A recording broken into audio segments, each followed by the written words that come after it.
Hello and welcome to Sangoma Society. My name is Hani Makwakwa. I am Hani Tell a Story on all social media platforms and Ngiyenguma Kosi Unomabuto Emsamo. This is Sangoma Society, where we demystify the ancestral.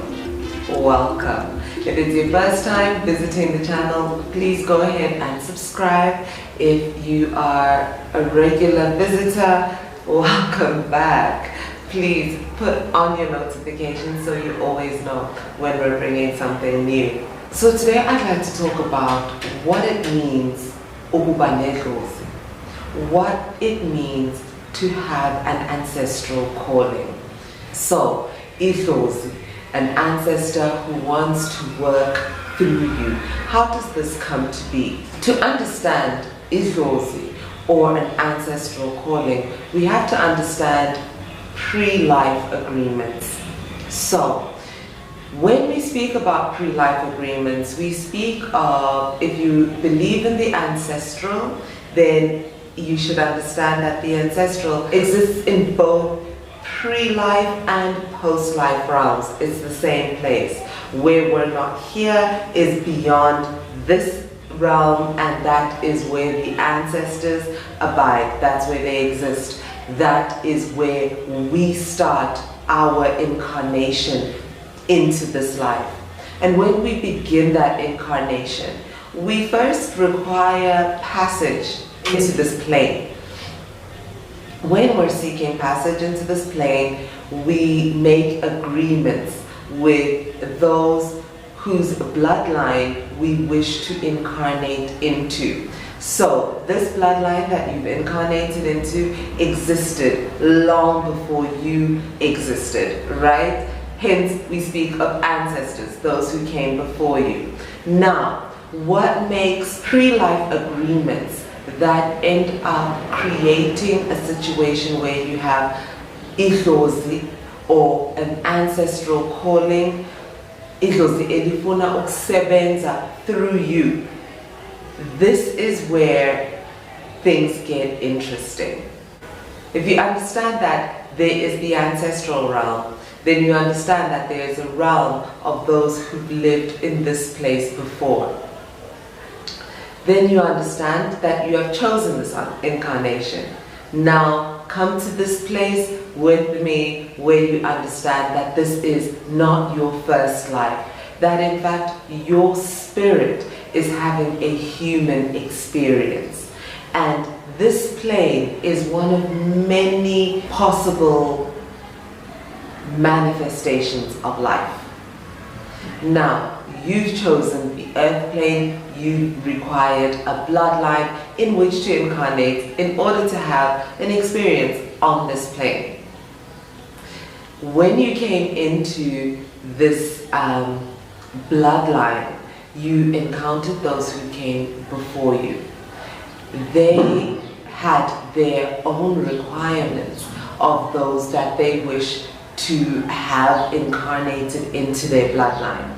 Now, in some bloodlines, there is this ability to come through those who are living as an ancestor manifest on the earth plane, resolving karma and confronting issues that needed to be rectified, bringing blessings, doing work, existing in this plane through someone who has incarnated into that bloodline.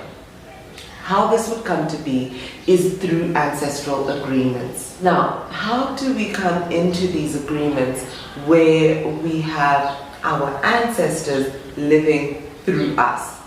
Our highest self chooses the incarnation in which we are going to manifest our human experience. The intention that our highest self has is to manifest and have a human evolution that brings them closer to their divine purpose. This is you at your highest self. When your highest self comes into these agreements with ancestral members of the bloodline that you have chosen to incarnate into, if that bloodline has that technology for manifesting into the present, into the earth plane, without incarnating themselves as ancestors, but coming through their progeny, and you make an agreement that you accept such an arrangement in exchange for whatever it is that you're hoping will catapult your human evolution into its truest form, then you find yourself having an ancestral calling. Now, this should give you a framework of understanding that having an ancestral calling is essentially having agreements with those whom came before you in your bloodline, and they are with you in your body, in your life, manifesting onto this plane. It's not you. It's not a part of you. It's not a sacred part or another part. It is essentially other people literally in you, piggybacking into this experience. Now, you would have made those agreements with members of your bloodline who are most likely to have the same karmic debt that you are carrying. They probably have the same intentions that you have. The karmic debt that you have on your own soul, and the karmic debt that your ancestors who wish to work through you would need to coincide, so that it basically creates a dynamic wherein when you honor this ancestral calling, when you honor this agreement for them to be facilitated in this plane through you, through your physical manifestation on this plane, that then you are effectively dealing with your own karma, but expedited by them dealing with that same pattern of karma in their lives. So this is why we find ourselves as healers, because we need to expedite this. And it's not only through lived experience that it can be done, because we're not just dealing with our own karma, but we're dealing with the karma of those with whom we have these pre-life agreements. I hope today's discussion has brought some clarity to you about what it means, Yini Idlozi, to have an ancestral calling.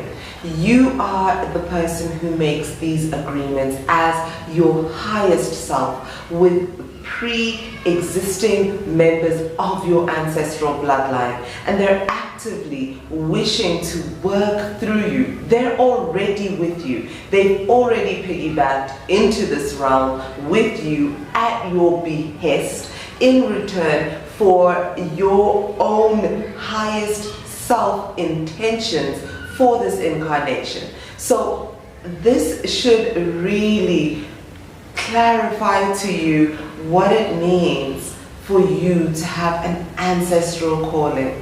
If there's any part of this that you're not fully understanding, please just go ahead, pop your questions in the comment section below, and I will be happy to answer. If this is your first time on this channel and you love what you've gotten so far, please go ahead and subscribe, okay? If you are here back again as a regular visitor but you don't have your notifications on, click the notifications bell now. Until next week, I am Ohani Wagamakwakwa Umakhosi Nomabuto Emsamo, and this is Sangoma Society. Mawalo Uhlelwano. Makho.